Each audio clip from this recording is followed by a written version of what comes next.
mates. Welcome back to part 2. Got me by surprise there. Bodies and battles, babe. Right. Bibs. Babe. All right, so in part 1 of this episode, part 1, Yeah, we introduced a shit ton of people. we introduced a shitload of people. To wrap it up, you guys became acquainted with John Bunting, Australian man who was molested as a child and grew a deep hatred of gays and pedophiles, and began a killing spree at the end of part 1, which had the help of a guy by the name of Robert Wagner, who was taken at 13 years old by an older pedophile and lived with him for 4 years until he was an adult, and ended up moving next door to John Bunting. John Bunting is now getting information from the older pedophile, Barry Lane, the lover of Robert Wagner, and he has began a killing spree of people he views as deserving it, and he's collecting their pensions. So far, Robert Wagner and John Bunting have killed Clinton Trezise, 22-year-old gay man, who John Bunting accused, didn't like and accused of being a pedophile just because he was gay and he wore tight pants, bashed him over the head with a hammer. Right. They then killed older disabled man Ray Davies, who had sex with dogs, and they killed him. He also had some convictions of exposing himself in public, too. He was a sexual deviant, for sure, and he had molested young boys, the young grandchildren of Suzanne Allen, who he had been in a relationship with and was living behind her house in an RV. Right. And they then killed Suzanne Allen to cover up the Ray Davies murder, so that it didn't get exposed. They were worried about Suzanne Allen exposing them, and they also wanted her pension. Exactly. They collected $17,000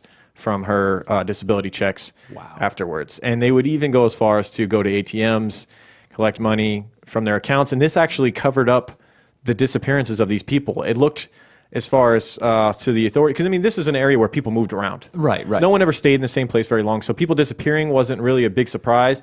And the fact that they disappear and then their accounts were still being used, their bank accounts were still being drawn from, their checks were still being cashed, their disability checks. It looked to authorities as though they had just ran off and they were still living somewhere else using the money that they were getting monthly. Right, and because of the privacy agreements with the bank, when family members would call and question where this money was going or what's going on, the bank couldn't give any information. It was a perfect storm. It was a perfect cover-up for a while. Yeah. Yeah, it kept the money flowing in for John Bunting, who was not working. Right. His career had become killing gays and pedophiles. Pretty much. And anybody that had disability checks, pretty much, which is what we'll find out. Right. So, now we've talked a lot about Robert Wagner being under the influence of Barry Lane, and now he's under the influence of John Bunting. And now under the influence of John Bunting, he's starting to distance himself from Barry Lane. And this is not good for Barry Lane. No. No, he's becoming less useful to John Bunting over time, and we'll see because Bunting always what direction that goes. Liked Wagner. Yes, he viewed him as a younger version of himself. Right. They'd gone through the same thing. They'd been taken advantage of. And the fact that Wagner had some sort of connection with Barry Lane, I think, is what kept Barry alive so long. Well, that and the information. Yes. But I think more so his connection with Wagner. And now that Wagner is starting to separate that, John Bunting is driving a wedge between the two. He's creating a better soldier out of Wagner, and he's also making Barry Lane less and less important to him and Wagner. Now Wagner, we talked about how he may not have even been gay. He may have just, he'd been molested by a man when he was younger, and then he had been taken under the tutelage of Barry Lane when he was 13, 14 years old, and didn't seem to have a choice in the matter when he was a young teen. And so when he starts distancing himself from Barry Lane and starts to be around John Bunting a little bit more, he gets a girlfriend. He ends up becoming engaged and has a child on the way, Robert Wagner. So you can see the gap distancing from Barry Lane more and more. And he also became a volunteer fireman. Yeah. It's strange. And they called him Lurch. He was a tall and quiet dude. Yeah. The guy that got him to play in the movie was good. Yeah, creepy.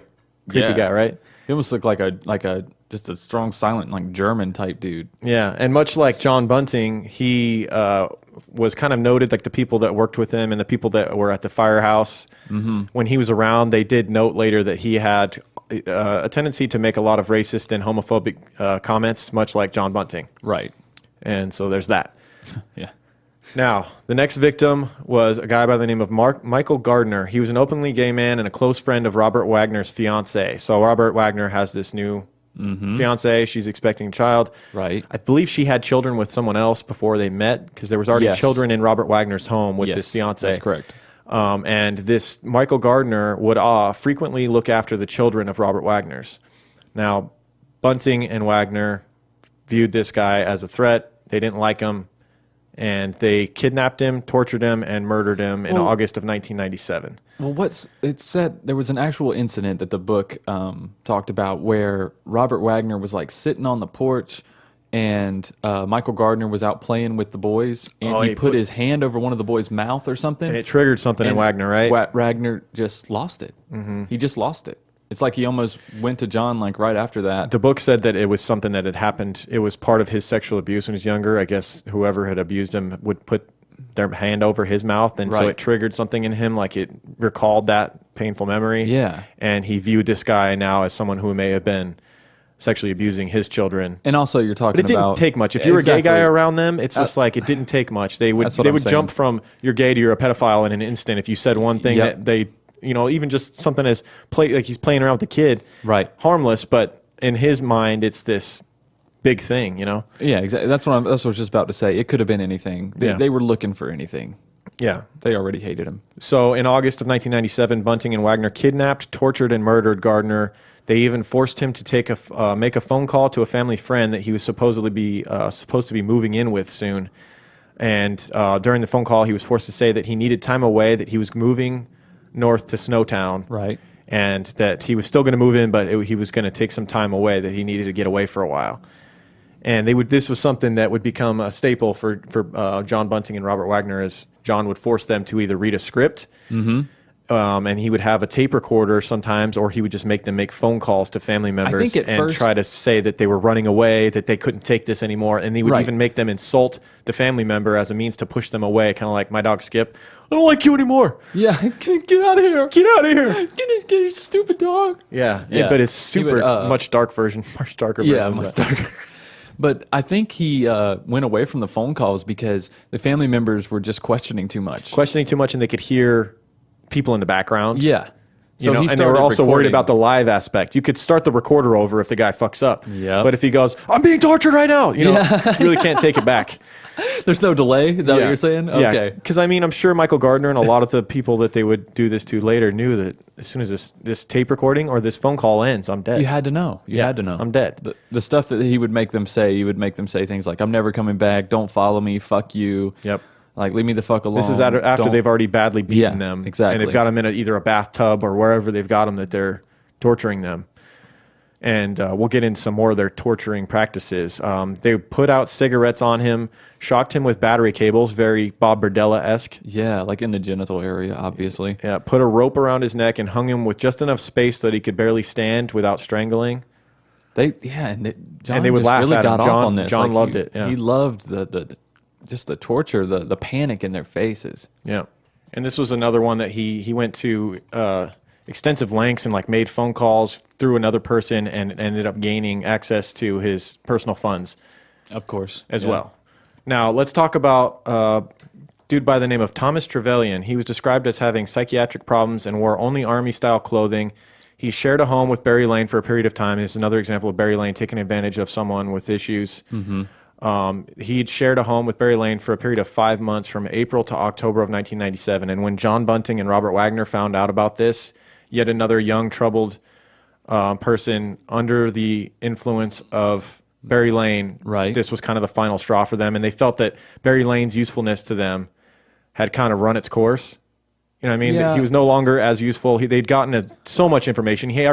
John already had this spider web Right. of people that could be targets. But also, Lane was kind of just bowing down to John in a way and not doing this. Like, he just let Robert go without a fight, for one.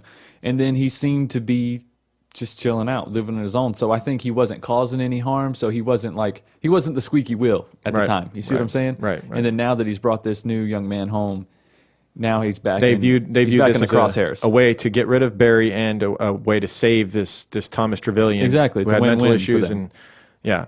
So Lane was promptly abducted, handcuffed, and strangled in his house by Robert Wagner, accompanied by Bunting and Thomas Trevelyan, his the guy that they're there to save.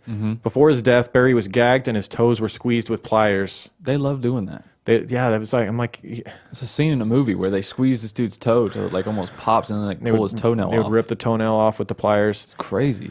I can just think, I don't know. It sounds weird, but I feel like it's kind of there's What? worse tortures you could do. I don't know. It's just kind of strange that they chose that of all things. But that's a different topic for a different day. Yeah. His body would be wrapped in carpet before being placed in a barrel. They obtained his bank card and PIN and forced him to make a phone call to his mother before telling her that he was going away and that he hated her, much like we talked about. Right. She didn't buy it. She immediately called her other son, Barry's older brother, and told him the situation. She just didn't make sense to her.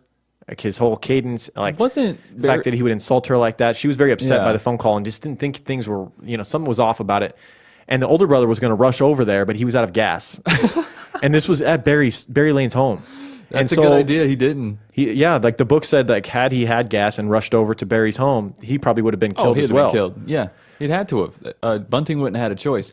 But wasn't Barry Lane's phone call fishy also because he said he was in an area that would have came across as long distance? Yeah, they used Trevelyan. Trevelyan talked to Barry Lane's mother, knowing that she knew that he was in a relationship with Trevelyan. Trevelyan talked to the mother and said, "Yeah, we broke down outside of town," but the mother was like, "I don't." She didn't hear the long distance clicking or something in the phone. Yeah, so she knew it wasn't a long distance phone call. She knew they had to be in town. Things just weren't adding up. Yeah, and that's why she called the other son. It kind of erratic and upset about what had happened, and the older brother would have gone, but didn't. And Trevelyan then, after the murder of Barry Lane, became a brief partner of John and Robert Wagner. He even moved in briefly with Wagner's fiancée and children, and spent some time at firefighter meetings. They tried to basically make him a third partner, but it didn't last long. Thomas confessed to the murder of Barry Lane to his cousin, and his mental health was getting even worse while living in Wagner's home. There was one event that happened in Wagner's home involving his stepdaughters that basically pushed them over the edge to make him their next victim. While living in Wagner's home, he would at times run out of the house with a knife if he heard any noises out there. It was like he acted as someone who had been in Vietnam and had PTSD almost. Yeah, he did. And on one occasion, he threatened one of Wagner's little girls and tried to stab their dog. He was chasing the dog around, and the little girl was getting between him and the dog, trying to protect the dog. And it ended up outside. She opened the door, and the dog was running around like a car. And he's trying to stab chasing the dog, and he's chasing her with a knife. Yeah, and this was the final straw for Robert Wagner and John Bunting. His body was discovered hanging from a tree by a truck driver on the 5th of November in 1997. They made it look as though he had committed suicide, and it was kind of common knowledge that he had all these mental issues. And there was the event that when the police called Robert Wagner, knowing that Trevelyan was living with him, he explained how he had been acting erratic. He had tried to stab their dog. He had threatened to kill himself and all this stuff. Right. And the police ruled it a suicide. And later linked it to the Snowtown murders when they, saw all the other stuff that Wagner and Bunting had been up to. Now, another type of person that Bunting and Wagner were not so fond of was junkies. They did not like drug addicts. They kind of had them, I guess, in the tier. It was like pedophile, gay, and then junkie. But he wasn't looking for drug addicts per Not se. necessarily. But if they interfered with his operations, such as like maybe one trying to take in Jamie, for instance. Jamie had become a drug addict, and his partner in doing drugs was a guy by the name of Gavin Porter. Gavin Porter was a severe drug addict. He lived with Jamie at Elizabeth's home in 1998, and both were on the methadone program. On the morning of his death, Porter had been working on his car, which is something him and Jamie loved to do. Jamie always loved to work on cars, and him and Porter would do dope and get really high, and then they would work on their car and pass out. They would just, zonk out for 24 hours or whatever. I believe it was heroin they were doing, Yeah, right? they were shooting up heroin, Yeah, heroin junkies, and they would work on cars and do heroin, and you can understand why Jamie got sucked into such a thing, just to kill the pain of all the trauma he'd been through. Everyone had hurt him growing the shit up. fest going on around him. And Porter, I believe, didn't have a great childhood either. Right. And he was working on his car, and under the influence of drugs he had taken the night before, he fell asleep in the backseat of his car outside of Elizabeth's home, and Bunting and Wagner came across him sleeping in his car and strangled him. Jamie had been out to the movies during the murder and returned home to find John Bunting and Robert Wagner in his mom's kitchen kind of hanging out. And he at this point, Jamie had realized what John Bunting was. You know, like he Yeah. wanted to believe the best in him, but we talked about how he had seen so much of John Bunting's dark side. Right. Which is probably why he started doing, you know, hard drugs just to kind of stay away and hide more of his pain and all that. Right. It was an escape. It was a mental escape. Yeah. Yeah, and so he comes home and sees Wagner and Bunting in his mom's kitchen, and he's a little like, uh-oh, what's going on? And John said, hey, Jamie, why don't you accompany me out to the garage back here? He loved this. He loved this We whole talked about charade. he didn't loved to show people his Yeah. handiwork. Come check this out. He would always have to show it to somebody. Yeah. Before he disposed of the body. Yep. It was like a trophy, like he was trophy Yeah. hunting or something. Yeah. And so he takes Jamie to the back garage where he shows him underneath a bunch of stuff. He has to pull all this shit that they had thrown on top of Gavin Porter's body and Right. shows Jamie, his good friend and fellow drug addict, Gavin Porter's body. And the movie depicts this as well. And obviously, It doesn't Jamie's seem very like, upset. Yeah, it seems like Jamie and Gavin were real close. Like the drug use, obviously not a great thing, but other than that, it seemed like Gavin was Jamie's only like real friend. Like, Yeah. the only person he really talked to, the only person that he could just chill out. Like Gavin wasn't ever trying to hurt anybody or anything like that. He just, Yeah. but he was a distraction to Jamie in John's eyes. Yeah, and he John's- needed Jamie. Well, yeah, John Bunting felt as though this Porter character was the one thing that was preventing him. He was going down the drug abuse, and he was eventually going to OD or something like that. And it was all due to Gavin Porter's influence. If Gavin Porter's out of the picture, he can then take in Jamie and make him his third accomplice in, Exactly. in this crime spree he's going on. And so killing Porter, he's hoping to get Jamie back. He had lost him due to drug abuse, and he felt like this was going to take the power back and get Jamie back on his side. Plus, he Right. hated drug abusers anyway. So yeah, he shows him the body. A few days later, John arrived at the home with a 44-gallon barrel while the mother was away. Jamie had to assist him get the barrel into the back. He then witnessed John put Gavin's body into the barrel. Well, Jamie helped him. Jamie helped him. Yeah. I mean, he didn't have a choice. Yeah, exactly. Helped him get his friend's body into the barrel, where John then rolled the barrel over against the wall and stood it up next to another barrel. He opened the other barrel, which was just like that one, and showed him the contents, which was Barry Lane's body.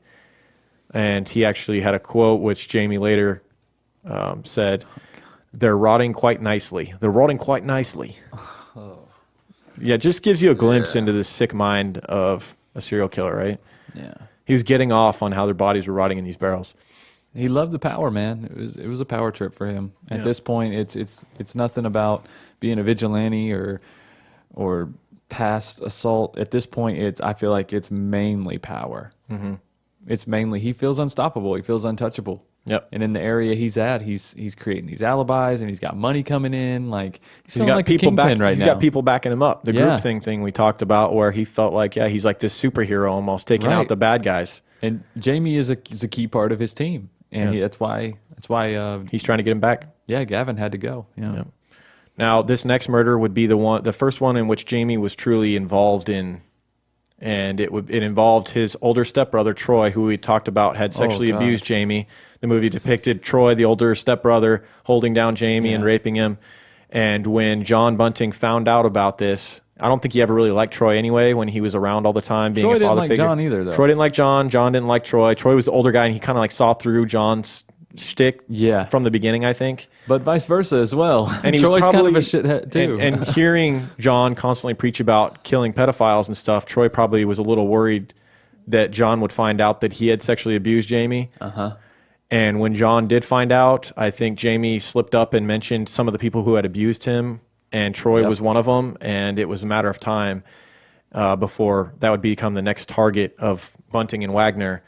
And so while sleeping, Troy was hit with planks and jack handles by Bunting, Wagner, and Jamie was present as well. The movie depicted it as though Jamie was sleeping when they kind of beat him and drug him into the bathroom, and then they woke him up like, come see what we're doing. right. But the book depicted it as though Jamie played a part in it from the beginning, as far as Troy was sleeping and they started beating him with all this stuff and dragged him into the bathroom. Troy put up quite a fight. He was a big, strong guy, but they were able to overpower him, the three of them, and they handcuffed him in the bathtub, gagged him, and they went back to the old squeezing the toes with pliers, ripping toenails off. And before he died, he was forced to apologize for sexually abusing Jamie. Yeah. And He also left a message as well, right? they John made him him read a message. They made him record some scripted messages And but John Bunting would use like a laptop program to like mess with the audio, kind of like Michael does for the intros, and get them sounding right so that he could play them for people's messages on their home phone. He would call and play the recording through the phone and leave these pre-recorded messages, and you can't imagine they would sound very good. This is a person who's been beaten to the point where they're almost dead, right? And then they're supposed to, and they know they're about to die. Mm-hmm. How much of a performance do you think they're putting on to make this sound real? I don't think it mattered. It was more what was said, not how it was said. If they were beaten to the extent they were in the movie, oh my God, they wouldn't have been physically able to give much of a. This scene affected me the most in the movie. Believe it or not, it was just so real. I don't know. I imagine it's probably pretty close to how it went down. The way the book described it, and then you watch it in the movie, you're like, they beat Troy so bad his face was almost unrecognizable, and he's trying to read these scripted messages into the recorder. And John Bunting, the guy who played him, is so good. He's just staring into Troy's eyes, watching the life get choked out of him. Well, he can't even see. His eyes are swollen shut. Yeah, he's actually telling him what to say and then hitting record. Yeah. So that's why he went to the recorder too, because there were I think it was Barry Lane's mom also said that she heard other voices telling him what to say. Yeah. Yeah. And I think that kind of got John kind of paranoid about using the phone as well. Right. So at this point, all he had to do was tell him what to say, hit record, get the info, and then he can play it and splice it up however he wants. Right. And so I mean, the movie depicted it as though like John's sitting there watching as Robert Wagner is choking him with some kind of a rubber cord. Right. And John's just staring into his eyes, and Jamie's sitting there watching this. And of course, it's still his brother, so he's got trauma from this guy, Troy, but at the same time, like, it's his brother, and this is not easy for him to witness. And this is the first time he's seeing them kill someone live. Exactly. And the book described it as though he was watching through a crack with curiosity, like he couldn't look away, but he didn't want to be there, but he couldn't look away, so he's watching through the crack. Right. The movie, they're taunting, like they're playing with him, like Robert Wagner's choking him, and then they would let him breathe for a second, and then begin choking him again. And it got to the point where Jamie stepped in, he's like, fucking do it already. And Jamie actually grabbed the cord and finished him off. Right. But I think really John did. In real life, yeah. The book described Jamie just watching through a crack. But that was a super dramatic scene, though. Yeah. I mean, the movie portrayed it as Jamie was doing it as a mercy kill. Mm-hmm. It was almost like, I hate him, but I don't want to see him tortured for hours here. Yeah. Now they had an issue because this is Elizabeth's home. This is Elizabeth's son that they just killed. And so they had to make up a fake fight that had happened where Troy came home and there was this big argument about, what was it, about money or something, and he said, fuck this place, I'm getting out of here, and ran off. And that was the recording. They were kind of saying that there was this big fight between the brothers and everything, and he ran off. He said he was going to go start a life somewhere else, and don't come looking for me. Yeah, and Elizabeth, knowing who she was dealing with, she's already helped John Bunting strangle someone in that same bathtub. She's got to have something in the back of her head that says, like, I hope he ran away and he's not dead. Right. So Troy's body was put into another barrel and placed next to the other two in the garage. Now, we go back to Mark Hayden, who we briefly mentioned in part one, and we said that you would hear from him again. This is where he reemerges in the story. Friend of John, Mark Hayden, moved nearby now, and this is where he reemerges in the story because he had been away for a while. We talked about how John Bunting and almost everybody in the story is moving around, but they all kind of stay in the same general area, move from house to house. Mark Hayden moved to a nearby home, and John began frequenting his home. He also began having an affair with Mark's ex-wife, Jody. They lived in separate homes, though. Mark's moves into this new home with his new wife, and meanwhile, John's banging his ex-wife at her home. John got around. Yeah, because I think he was also having an affair with Susan, too. Yeah. Who he killed, like, earlier. Yeah. Who he said he found naked in the bathroom in part one. Yeah. He had an affair with her, too. Yeah. So John decides that Mark's house, who he just moved into, was the best place to store these barrels. He felt like it's getting kind of hot over at Elizabeth's home, and he wanted to keep moving these things around because they stink and all that stuff. And so he moves the barrels over to Mark's house during the late at night one night. They in the darkness sneak these barrels over to his house. Mark's stepson, 18-year-old Fred Brooks, also lived in the home of Mark Hayden, and wasn't a fan of his mother, Jody, being engaged in a relationship with John Bunting. And so him and John Bunting, Fred Brooks and John Bunting would kind of go at it when they saw each other whenever John was over at Mark's house. Right. And he did something that angered John enough to decide that he would be his next victim. And in September of 1998, Fred Brooks disappeared, and it came to light later that he had been lured to an abandoned home by John and Robert Wagner. Fred was then handcuffed, gagged, beaten, given electric shocks, and burnt with cigarettes and also a cigarette lighter. And The toe squeeze with before they'd pliers. really gotten into it, John Bunting, wanting Jamie to be a part of this whole thing, had called Jamie and said, "Hey, come over to this house." It was a house that John had been living in, and he was moving out. All of his stuff was out of it. Yeah. And this was just the last thing he was going to do, is use it as a little torture home briefly. And so he calls up Jamie and says, "Hey, I need some help moving some stuff." And Jamie's like, "Oh, great." Yeah. Goes over to John's house. Sure enough, he's got Fred Brooks there. They're about to commence torturing him, and they make Jamie at least witness it. They're trying to get him to. He would tell Jamie things like, "The first kill, I get it. You know, it's never easy the first time that someone witnesses this, but it gets easier, and it's all for a good cause." He's trying to make Jamie the next accomplice. He's trying to get him to Robert Wagner status. The more for the army of, taking down pedophiles and such, or just people that piss you off, like Fred Brooks. None of these things. None of these things. Just wrong place, wrong time, maybe. Kind of altercation. Just somebody in his way, basically. Yeah. And so, they also squeeze his toes with pliers. The book said that they had taken sparklers for like the 4th of July and shoved them down his urethra. Oh, God. They injected water into his skin, so they're taking their torture to new heights. This was the worst torture for sure. Doing some real Bob Berdella stuff here. Yeah. Oh, yeah, that's what I thought about too. I was like, well, when he went to electric shock, I thought Bob Berdella, but this stuff is definitely, this is definitely another level shit right here. They used a voice tape recorder to help cover up his disappearance, having him send a message to his mother saying that he had met a girl and that they were moving to Perth. And they ended up putting his body into another barrel, which went to Mark's property with the other barrels. Yeah, when Jamie questioned John about Fred's murder, all he said was that he was a dirty. Meaning a pedophile. Right. But John didn't care anymore. He was just in the killing business and taking their money. And this next murder proves exactly that. Gary O'Dwyer was a complete stranger walking down the street.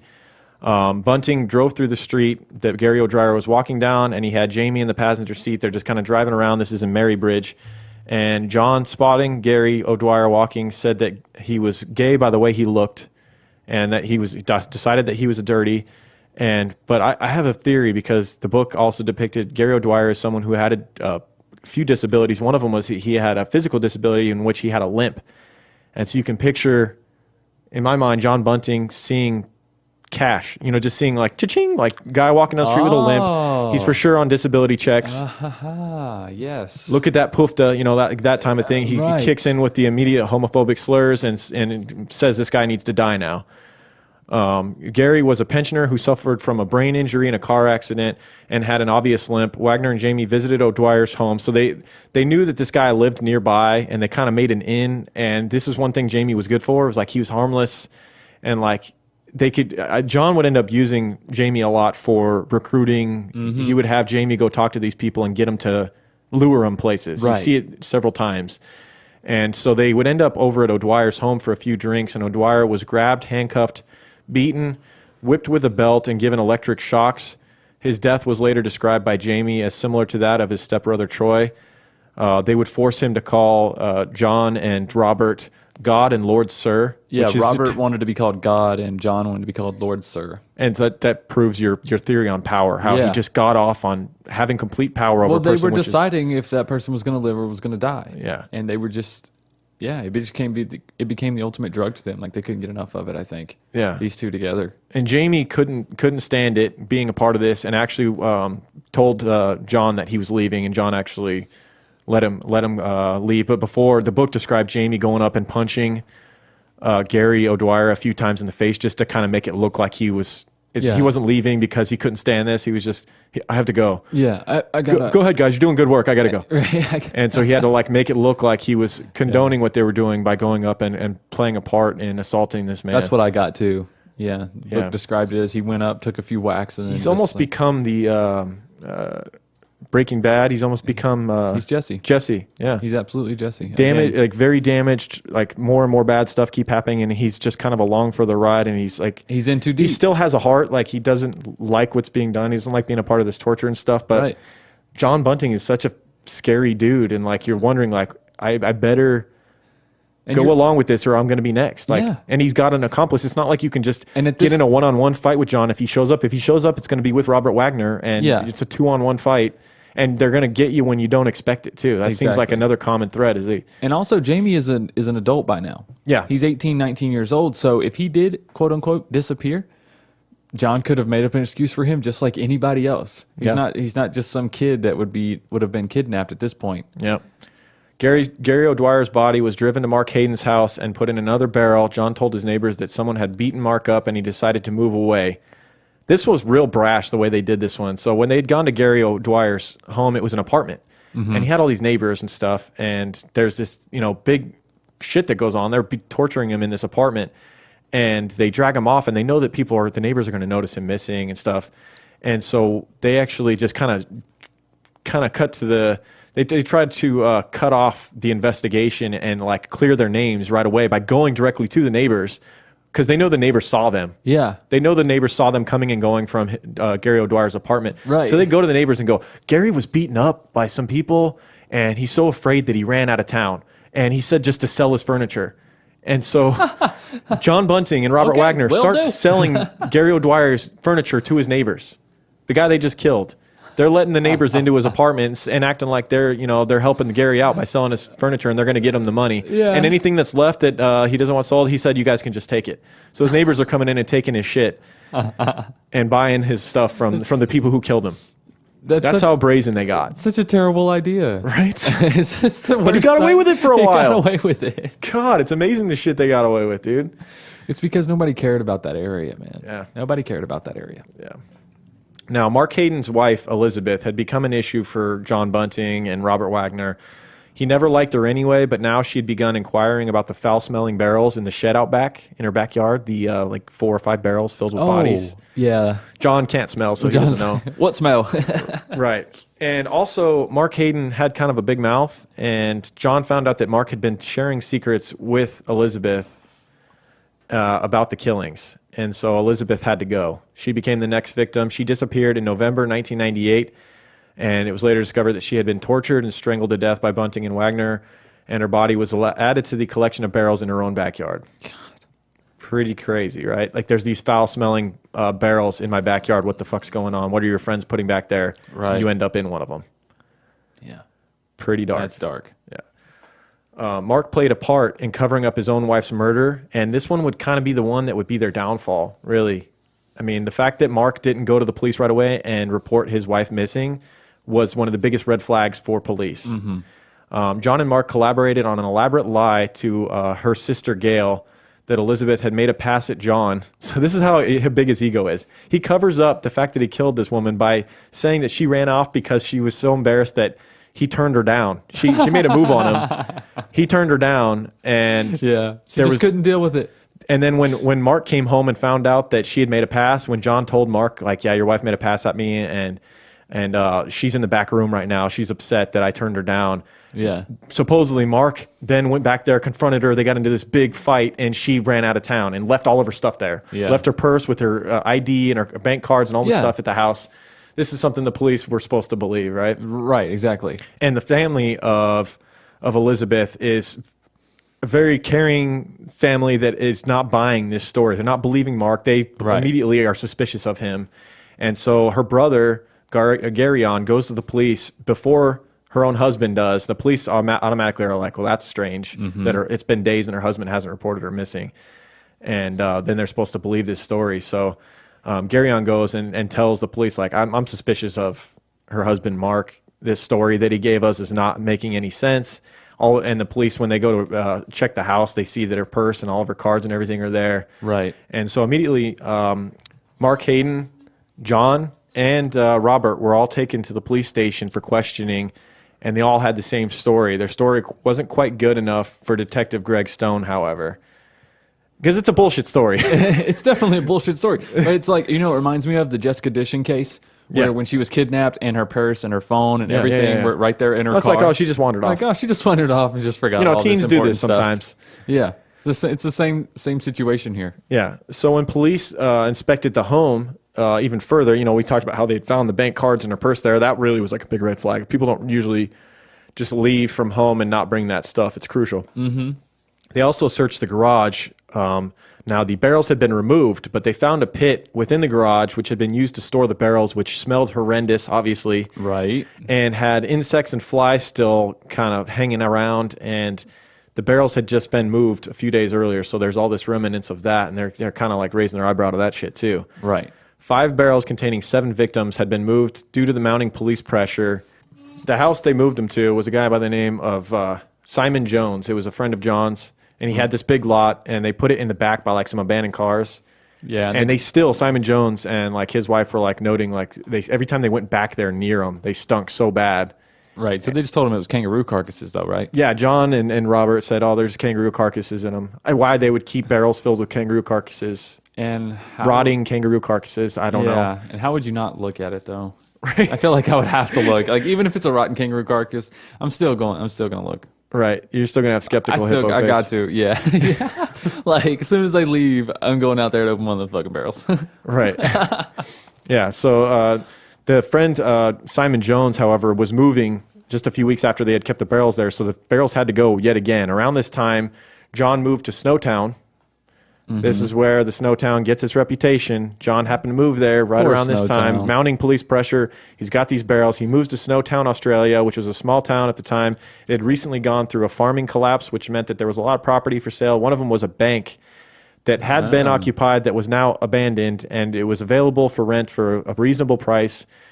And with John getting all these disability checks from all of his victims, he had enough money to go ahead and rent this place out. The bank, one thing that it was really appealing to John was that it had a vault with a really thick steel door. Yeah, most of them do. And it was only accessible with a passcode and key, perfect for storing bodies and barrels. Yep.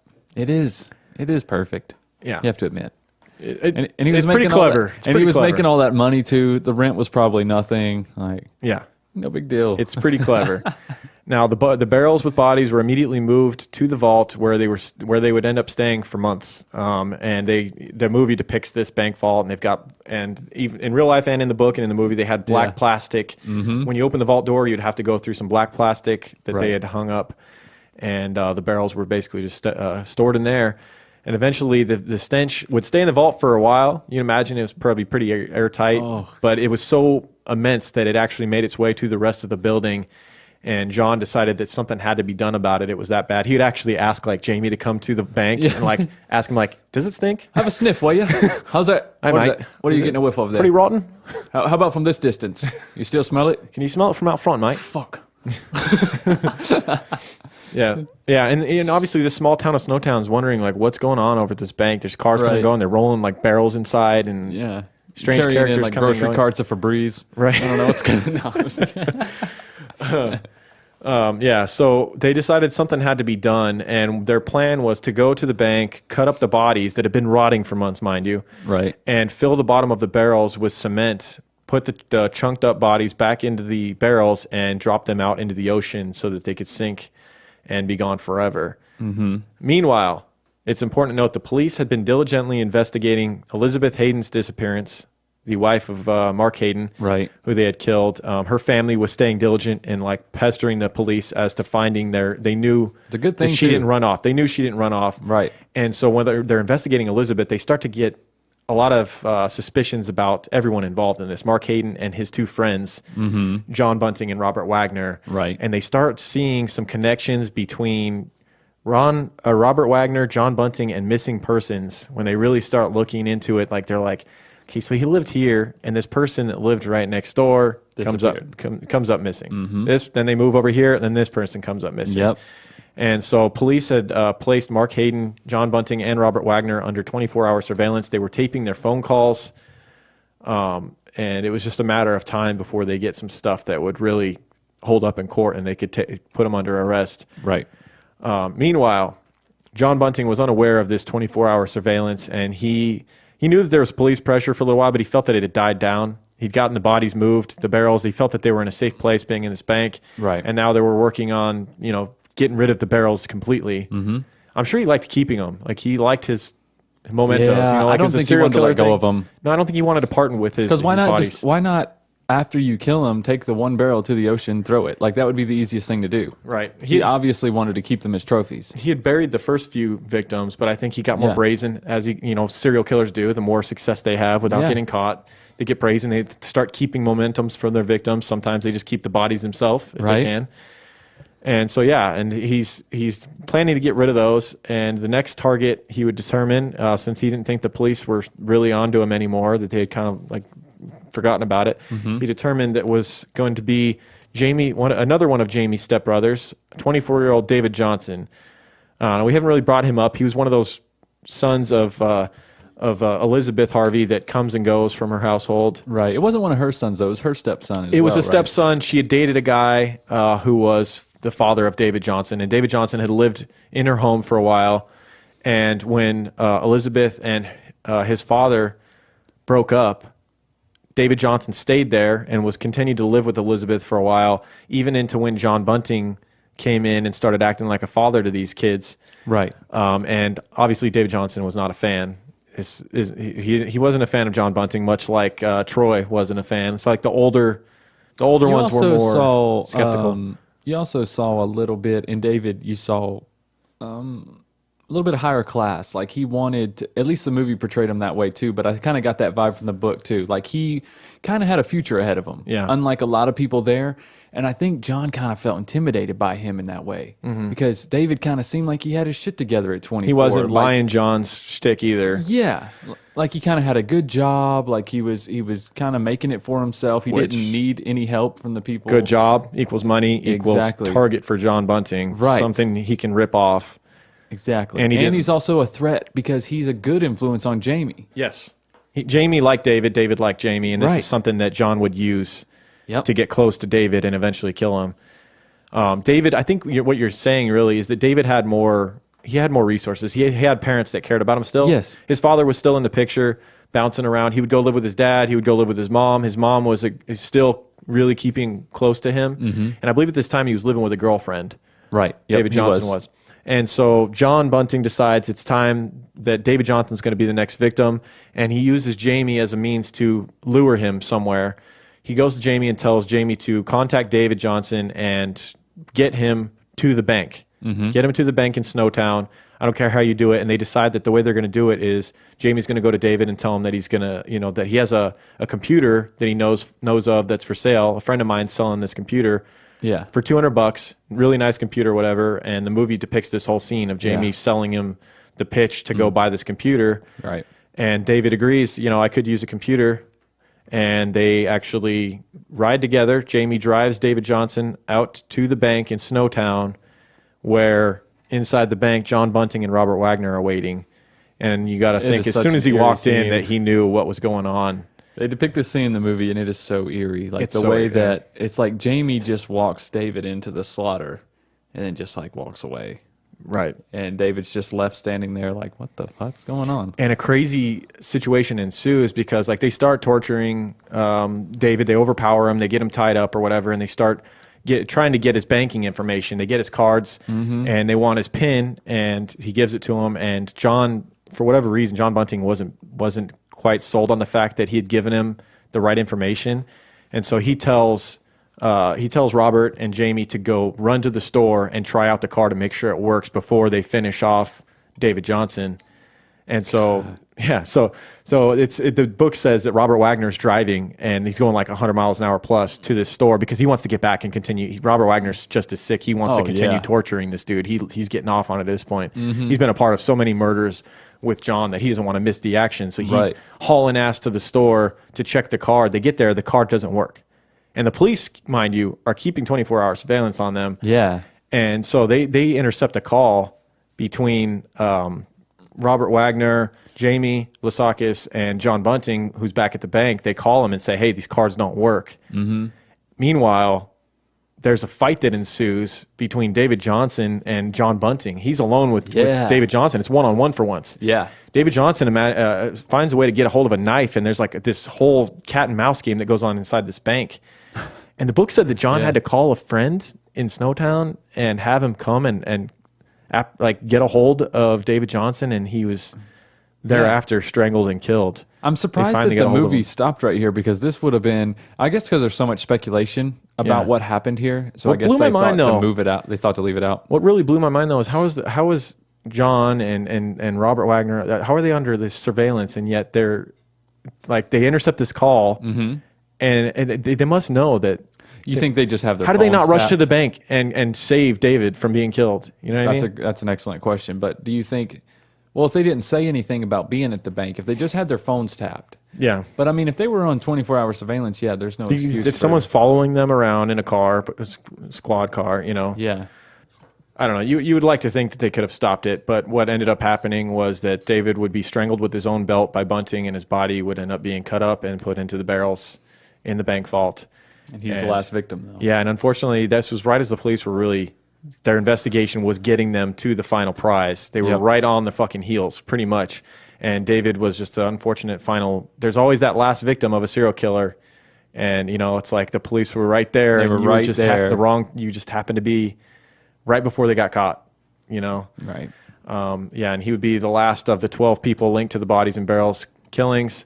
Jamie, Robert, and John were busy cutting up David's body. However, when a curious friend, Simon, remember the guy that they had stored the barrels on his property prior? Remember old Simon. Simon just happens to pop in at the bank. John had told him, I got this new property. That's where I'll bring the barrels to. And it's this cool bank or whatever. And Simon's like, I'll come by sometime. Swings in right as they're cutting up some bodies. Then again, most of the time they're at this bank, they're probably cutting up bodies. Right. That's pretty much what they use the bank for. They're not setting up shop and doing anything else there. They pretty much left the bank exactly the way it was, all abandoned looking inside. And they just had the vault that they were using. Yeah, yep. And so Simon shows up in the middle of this, and it's very, you can play yakety sax. You got Robert and Jamie back there cutting up bodies, and John's got to come out and be like, hey, let me show you around. Yeah, puts his arm around him. He's like, hey, look over here. Turns him away from the vault. I got some lovely crumbled sheetrock over here. Right. Yeah.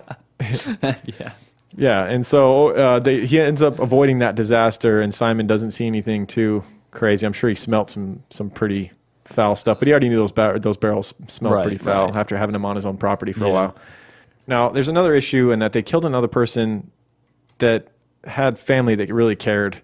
They weren't just some kind of like roughneck drifter, pedophile person who had kind of like burned a lot of bridges. David Johnson, we talked about, he had a mother that really cared, and she was someone that was not going to be convinced easily that David and just his ran girlfriend as well. And, he has a girlfriend, yes. And he seemed like a very level-headed person. Yes. He didn't seem like someone who had any sort of mental disability, someone who would commit suicide, who would run away. He had everything going for him. Yeah, so over the coming days, John would force Jamie to spread rumors that David's family that he had gotten a young girl pregnant and crashed his car and now was on the run from police, and he had ran off with this young girl that he had knocked up and avoiding his girlfriend. And they actually had...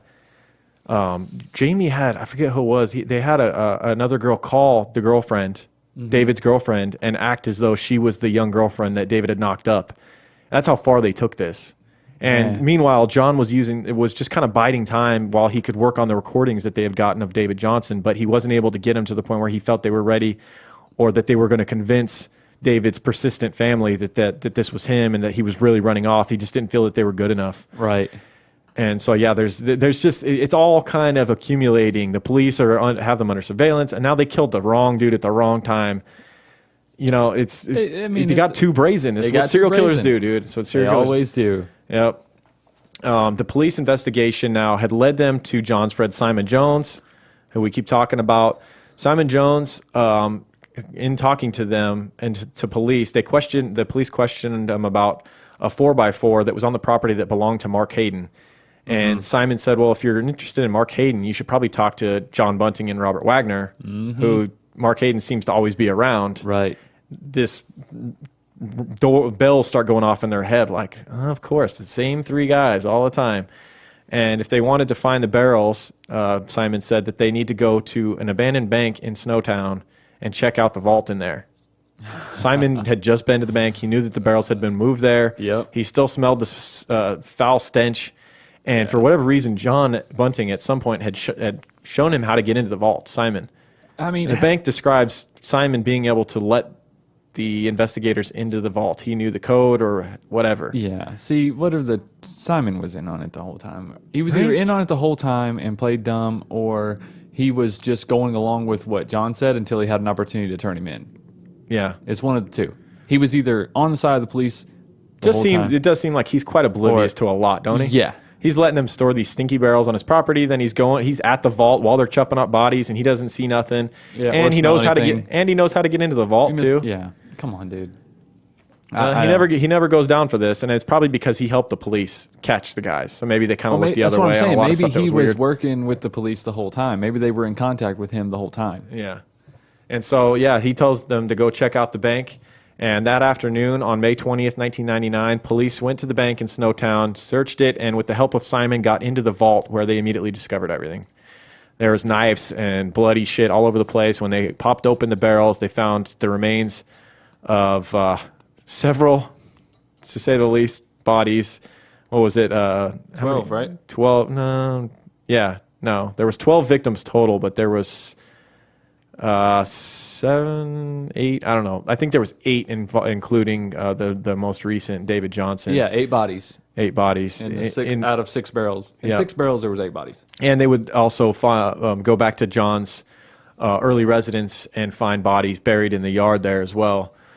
And so the police, they got their detectives and their deputies all together, and they went and captured the perpetrators, John Bunting, Robert Wagner, and Jamie Vlasakis. The very next day, they had him in custody, and we could go through the trial, but there's really no need. I mean, there's no drama. There's no Menendez brother type trial here. They've got him dead to rights. This is cut and dry. Yeah, it's cut and dry. I mean, between the talking to everyone, they knew what kind of person they were dealing with. They had a bank that was being rented under John Bunting's name. Yeah, it's pretty obvious. Yeah, I mean, they knew the connection to Wagner and to Jamie, and the trial would still last nearly a year and be the longest trial to that date in that area. And December of 2003, John Bunting would be found guilty of 11 counts of murder. He would receive 11 consecutive life sentences without the possibility of parole. Robert Wagner was found guilty on 10 counts of murder, 10 life sentences without parole. Very justified to both of them. Mm-hmm. Mark Hayden would end up being found guilty of 5 counts in assisting with murder. He would receive 25 years with parole available after 18 years. I feel like they got it right. Mark Hayden didn't really participate in the murders, but he definitely played a role in helping them. He dug holes and stuff. Yeah, and he let them keep bodies in his backyard, and he knew that they had killed his wife, and he helped cover it up. Right. You know what I mean? And then Jamie Vlasakis was found guilty on 4 murders. He received 4 life sentences with possibility of parole after 26 years. I think it was right that Jamie got the possibility for parole after a while. He definitely needed to do some time. Yeah. He could have done something about this, but Jamie just had a rough ride in life in general. He did not get the best roll of the dice, to use a Vegas way of explaining things. He didn't get pocket aces. He got like a 2-7 offsuit. He didn't. If you're playing some Texas Hold'em, he got a bad hand. All right, we get it. Just gonna keep using Vegas. Okay, punches. really bad. Right. But yeah, he did get the short end of the stick though, for real. But he didn't have a whole lot of options. Yeah. I don't think. I mean, I think if Jamie leaves that suburb, leaves that neighborhood, he's done. He's going to be homeless. I mean, like, he doesn't have any skills, doesn't have education. Like, you know, what options did he have? And John Bunting was a scary character. He had witnessed him brutally murder his stepbrother. Yeah. And torture him, and you know, John just kept dragging him along for these situations, and unless he just escaped the area, just ran off. Which he'd be leaving his mom behind. He'd be leaving his mom behind, and his brothers, his younger brothers. Yeah, he had a real young brother, that was under the influence too of John Bunting. Mm-hmm. The movie, like, John Bunting kept picking up the youngest son. I don't know his name, but like Christopher, I think. Christopher, yeah, was it? Yeah, and he really took to him for some reason. It's just creepy. Yeah, he really tried to play this not in like a sexually way. But, no. Father figure type. Yeah, way. But he was trying to be too fathery. Yeah, to someone he just kind of met. Yeah, he just met the kid. Was around for about 4 months, and he's acting like. Yeah, he's like picking him up and like giving him noogies and stuff and like buying him stuff all the time. Yeah. Yeah, that relationship struck me as kind of odd. Yeah. So, kind of an anti-hero here. John Bunting. Super Thought anti-hero. People thought he thought he was doing good, and all the way to the end, like they were seeing like when they'd be walking him to hearings and stuff, and you could see photographs of him smiling, walking to court, Right. in the chains and shit, and they still thought him and Robert Wagner thought they were doing good. Yeah, they did. And anybody that believes that, no, I don't know. If you can hear everything that we just explained and still think that he was doing good. Some of their victims, not all, some of their victims were definitely bad people, no doubt about it. But that doesn't mean. But you don't do vigilante right. justice and No. torture and kill them like that. He Yeah. doesn't have the right to torture them. No. And then others he tried to convince were pedophiles, and they weren't. They were just gay people. Yeah, too many people. He was just reaching for an excuse. Yep. Or they just were to cover up his tracks. He killed him because he didn't want to get caught, Or for the money. Shit. or for the money. Yeah. There's a couple people that had to just be for the money. Yep.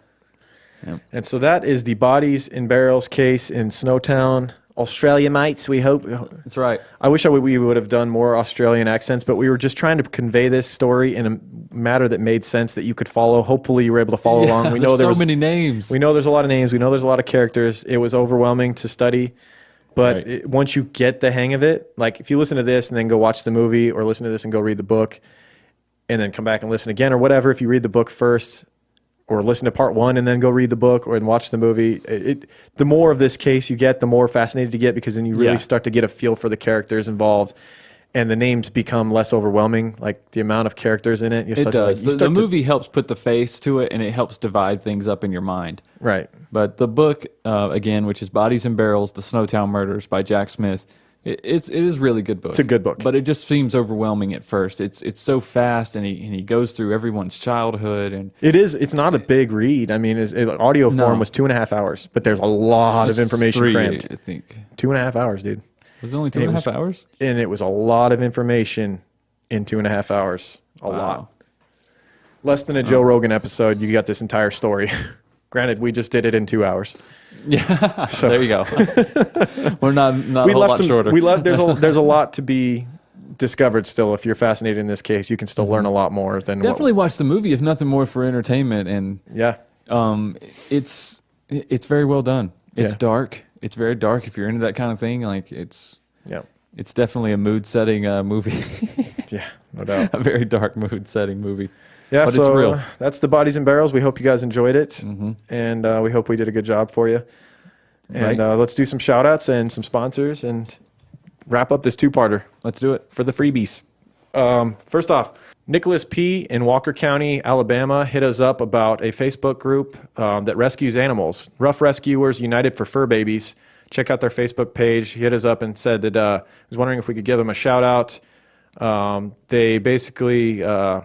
they're a small group of only about 10 fosters, and they do their best to rescue dogs. They rescued around 1,000 last year off the street, and they need all the help they can get spreading the word. So check out Rough Rescuers United for Fur Babies on Facebook.